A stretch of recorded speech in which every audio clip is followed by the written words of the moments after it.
दोस्तों, आज हम बात करेंगे दुनिया की 5 सबसे रहस्यमयी घटनाओं के बारे में जिनके रहस्य आज तक अनसुलझे हैं। ये घटनाएं इतनी खतरनाक और रहस्यपूर्ण हैं कि विज्ञान और तकनीक भी इनके सामने हार मान चुके हैं। पहली घटना, डायटलोव पास हादसा।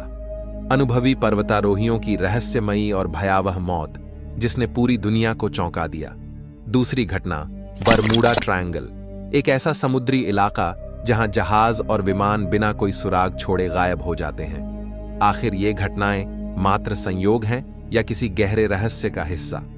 आज हम आपको ऐसी अद्भुत और रहस्यमयी कहानियों से रूबरू कराएंगे जो आपकी सोच से परे हैं। तो वीडियो को अंत तक जरूर देखें और अगर आप हमारे चैनल पर नए हैं तो सब्सक्राइब करना न भूलें। आपका एक सब्सक्रिप्शन हमें ऐसी ही रहस्यमयी और रोमांचक कहानियां लाने के लिए प्रेरित करता है। चलिए शुरू करते हैं आज का ये रोमांचक सफर। द ड्याटलोव पास इंसिडेंट, रशिया, 1959 में रूस के उरल पर्वतों में 9 युवाओं का एक समूह ट्रैकिंग के लिए निकला। इन सभी का नेतृत्व 23 वर्षीय इगोर डायटलोव कर रहे थे। यह ग्रुप अत्यंत अनुभवी था और उनका लक्ष्य मृत पहाड़ के नाम से मशहूर खोलाट स्याकल पर चढ़ाई करना था। 31 जनवरी को उन्होंने अपना अंतिम बेस कैंप लगाया और अगले दिन चढ़ाई शुरू की। खराब मौसम और भारी बर्फबारी ने उन्हें रास्ता बदलने पर मजबूर कर दिया। उन्होंने पहाड़ी की ढलान पर अपना शिविर लगाया जो उनके जीवन का आखिरी पड़ाव बन गया। समय पर वापस न लौटने के कारण फरवरी में एक खोज अभियान शुरू किया गया। उनका तंबू बर्फ में दबा मिला जो अंदर से फटा हुआ था। ऐसा लग रहा था जैसे वे घबरा कर भागे हों। शिविर से करीब 1.5 किलोमीटर दूर जंगल में 2 ट्रैकर्स के शव मिले। वे लगभग नग्न थे और उनके शरीर ठंड से जम चुके थे। 3 और शव शिविर और जंगल के बीच में मिले। उनके शरीर की स्थिति बता रही थी कि वे वापस शिविर लौटने की कोशिश कर रहे थे। अप्रैल में बाकी 4 ट्रैकर्स के शव एक खाई में बर्फ के नीचे दबे मिले। इनकी चोटें भयानक और रहस्यमयी थीं। किसी के सिर में फ्रैक्चर था, किसी की पसलियां टूटी थीं और एक महिला की जीभ गायब थी। इन चोटों का कारण ऐसा था जैसे भारी दबाव का इस्तेमाल किया गया हो, लेकिन बाहरी घाव का कोई निशान नहीं था। जांच के बाद अधिकारियों ने इसे अज्ञात बल का परिणाम बताया और मामला बंद कर दिया। लेकिन यह घटना रहस्यमय बनी रही। कुछ ने इसे हिमस्खलन बताया तो कुछ ने सैन्य परीक्षण, विकिरण या गुप्त हथियारों का असर। वहीं कुछ ने यति जैसे प्राणी या अलौकिक शक्तियों को जिम्मेदार ठहराया। डायटलोव पास घटना अब तक की सबसे भयावह और अनसुलझी पहेलियों में से एक है। यह कहानी आज भी डराती है और सवाल उठाती है, क्या उस रात प्रकृति का कहर था या कुछ और? Number 2, the Bermuda triangle disappearances. Atlantic ocean Bermuda triangle, जिसे शैतानी त्रिकोण भी कहा जाता है, अटलांटिक महासागर का एक रहस्यमय क्षेत्र है जो मियामी, बरमूडा और प्यूर्तो रिको के बीच स्थित है। इस इलाके में जहाजों और विमानों की गुमशुदगी की घटनाएं सदियों से हो रही हैं, जिससे इस क्षेत्र को एक रहस्यमय और खतरनाक स्थान माना जाता है। इस इलाके में कई ऐसी घटनाएं घटी हैं जिनका कोई ठोस कारण नहीं पाया गया है और यही कारण है कि इसे लेकर कई अटकलें और सिद्धांत सामने आए हैं। सबसे पहले 1918 में यूएसएस साइक्लोप्स नामक अमेरिकी नौसेना का एक विशाल कार्गो जहाज इस क्षेत्र में गायब हो गया। यह जहाज बारबाडोस से बाल्टीमोर जा रहा था और इसके 306 चालक दल के सदस्य कभी नहीं मिले।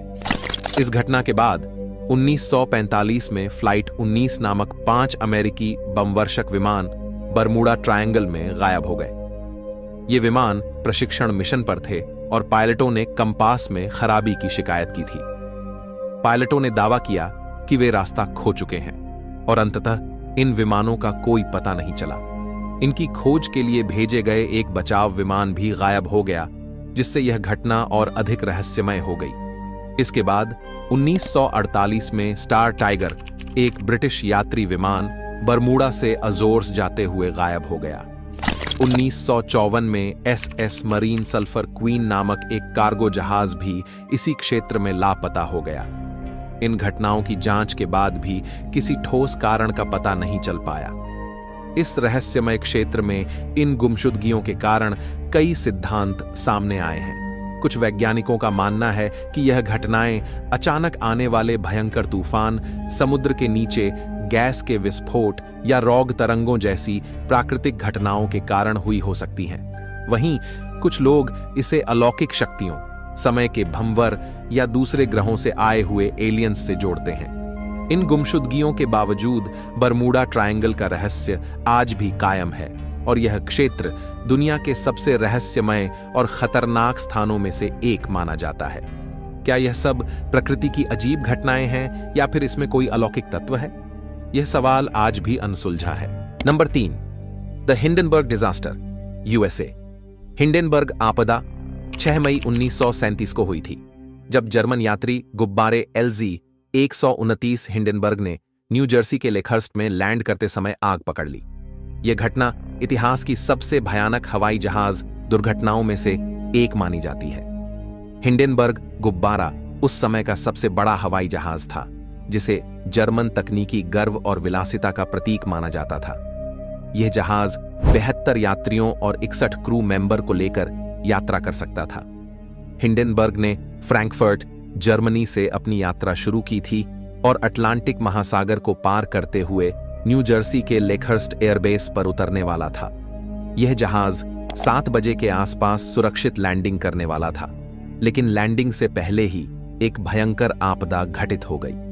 हिंडनबर्ग का पिछला हिस्सा अचानक आग की चपेट में आ गया और पूरी हवा में फैलते हुए जलने लगा। हिंडनबर्ग के लैंड करने के दौरान एक रहस्यमय आग ने जहाज के पिछले हिस्से में शुरुआत की। कुछ ही सेकंड में पूरा गुब्बारा आग से घिर गया। 245 मीटर लंबा जेपलिन, जो अत्यधिक ज्वलनशील हाइड्रोजन गैस से भरा हुआ था, एक बड़े विस्फोट में बदल गया। आग इतनी तेजी से फैली कि कुछ ही सेकंड में पूरा जहाज जलकर खाक हो गया। क्रू और यात्री आग से बचने का प्रयास कर रहे थे, लेकिन आग की भीषणता के कारण कई लोग अपनी जान से हाथ धो बैठे। इस आपदा में कुल 36 लोग मारे गए, जिनमें 13 यात्री, 22 क्रू सदस्य और एक व्यक्ति जो जमीन पर था शामिल थे। हालांकि 62 लोग बच गए, जिनमें से कई गंभीर रूप से घायल हो गए। आग लगने के कारण के बारे में कई सिद्धांत दिए गए हैं, जैसे स्टैटिक इलेक्ट्रिसिटी, आकाशीय बिजली या हाइड्रोजन लीक, लेकिन आज तक इसका कोई निश्चित कारण नहीं पता चला। हिंडनबर्ग आपदा ने हाइड्रोजन से भरे गुब्बारों की सवारी के युग का अंत कर दिया, क्योंकि इस घटना के बाद लोगों का इन जहाजों पर से विश्वास उठ गया। आज भी हिंडनबर्ग के आग में जलते हुए जहाज का दृश्य इतिहास में एक काले अध्याय के रूप में अंकित है। Number 4, the Mary Celeste mystery, Atlantic Ocean. Mary Celeste एक अमेरिकी व्यापारी जहाज 5 दिसंबर 1872 को अटलांटिक महासागर में अजोरस द्वीप समूह के पास अजनबी हालत में पाया गया। जहाज का हाल देखकर यह कोई सामान्य दृश्य नहीं था।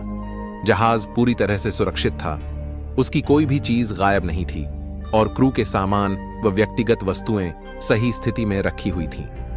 हालांकि एक अजीब बात यह थी कि जहाज का लाइफबोट गायब था और क्रू के सभी सदस्य कहीं दिखाई नहीं दिए।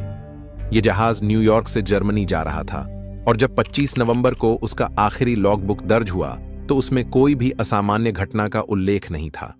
कप्तान और क्रू ने जहाज की स्थिति को सामान्य बताया था और उस समय तक सब कुछ ठीक था, लेकिन अचानक 5 दिसंबर को यह जहाज बिना किसी क्रू के मिला, जिससे यह सवाल उठने लगे कि आखिरकार क्या हुआ था। जब जहाज की गहरी जांच की गई तो पता चला कि जहाज में पानी नहीं था और किसी प्रकार की हिंसा के संकेत भी नहीं मिले थे। केवल एक ही महत्वपूर्ण चीज थी, जहाज के लाइफबोट का गायब होना। यह बेहद रहस्यमय था, क्योंकि ऐसा लगता था कि क्रू ने जानबूझकर जहाज छोड़ दिया था, लेकिन उनके बारे में कोई सुराग नहीं था। इसके बाद इस घटना पर कई अनुमान लगाए गए। कुछ लोगों का मानना था कि जहाज में अचानक बर्फीली हवाएं आई होंगी, जिससे क्रू में घबराहट फैल गई होगी। वहीं कुछ ने यह भी कहा कि जहाज में गैस का रिसाव हो सकता था, जिससे जहाज के अंदर विस्फोट हो गया, या फिर क्रू ने लूटपाट या खुद को बचाने के लिए जानबूझकर जहाज छोड़ा।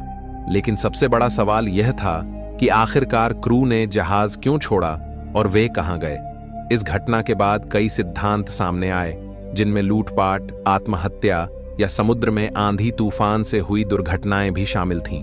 कुछ लोग इसे प्रकृति के प्रभावों से जोड़ते हैं, तो कुछ का मानना था कि जहाज को घेरने वाली कोई अप्रत्याशित घटना थी जिसने क्रू को बचने के लिए मजबूर किया। हालांकि अब तक इस रहस्य का कोई ठोस हल नहीं मिल पाया है और मैरी सेलेस्टे का रहस्य आज भी एक अनसुलझा पहेली बना हुआ है। नंबर 5, सेलम विच ट्रायल्स साल 1692 में सेलेम, मैसाचुसेट्स में धार्मिक और सामाजिक तनाव चरम पर था। यह समय अमेरिका में प्यूरिटन्स की मजबूत उपस्थिति का था, जो कड़ी धार्मिक मान्यताओं और अंधविश्वासों में विश्वास करते थे। वहां की 2 लड़कियां, बेट्टी पैरिस और एबिगेल विलियम्स, अचानक से अजीब व्यवहार करने लगीं। वे बेतहाशा चीखने लगीं और शारीरिक रूप से अजीब हलचलें दिखाने लगीं। डॉक्टर ने उनकी बीमारी का कोई कारण नहीं ढूंढा, जिससे गांव में शैतानी शक्तियों और जादू टोने का डर फैलने लगा। इस डर को बढ़ावा तब मिला जब टिटूबा, जो कि अफ्रीकी गुलाम थी, ने अपनी कैद में अन्य महिलाओं को चुड़ैल बताने के आरोप लगाए। टिटूबा और कुछ अन्य महिलाओं पर इस समय चुड़ैलों का आरोप लगाया गया। इनमें सारा गुड, सारा ऑन्सबर्न और अन्य महिलाएं शामिल थीं।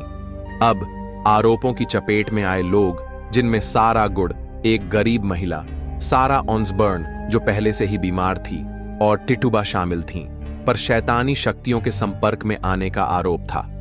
जब टिटूबा ने आरोप स्वीकार कर लिया और बताया कि वह शैतान की मदद से महिलाओं के साथ मिलकर जादू करती थी, तो यह आरोप तेजी से फैलने लगे। अब अन्य महिलाओं और पुरुषों पर भी आरोप लगने लगे। गांव में कई और लोग भी इस घबराहट के शिकार हो गए और उन पर जादू टोना करने के आरोप लगाए गए। इन आरोपों की जांच के दौरान स्पेक्ट्रल एविडेंस, अर्थात आरोपियों के खिलाफ कोई ठोस प्रमाण न होते हुए भी उनके खिलाफ आरोप लगाए गए, का उपयोग किया गया। यह आरोप न्याय प्रक्रिया के खिलाफ एक बहुत बड़ा उदाहरण बना। 1692 तक सेलेम ट्रायल्स ने चरम सीमा पर पहुंचकर 20 निर्दोष लोगों की जान ले ली। इनमें से 19 को फांसी दी गई और एक व्यक्ति गिलेस कोरिए के ऊपर पत्थर डालकर मारा गया। मुख्य रूप से 6 साल की एक लड़की के पिता सैमुअल पैरिस ने अपनी बेटी के आरोपों के चलते इस पूरे घेराव की शुरुआत की थी। सच यह था कि कई निर्दोष लोग, जिनमें सारा गुड, सारा ऑसबर्न और अन्य शामिल थे, इन आरोपों के कारण मार दिए गए। जैसे जैसे घटनाओं की जांच की गई, यह साफ हुआ कि पूरे ट्रायल और आरोप पूरी तरह से गलत थे। 1693 में इन ट्रायल्स को गलत घोषित किया गया और दोषियों के खिलाफ कार्रवाई की गई।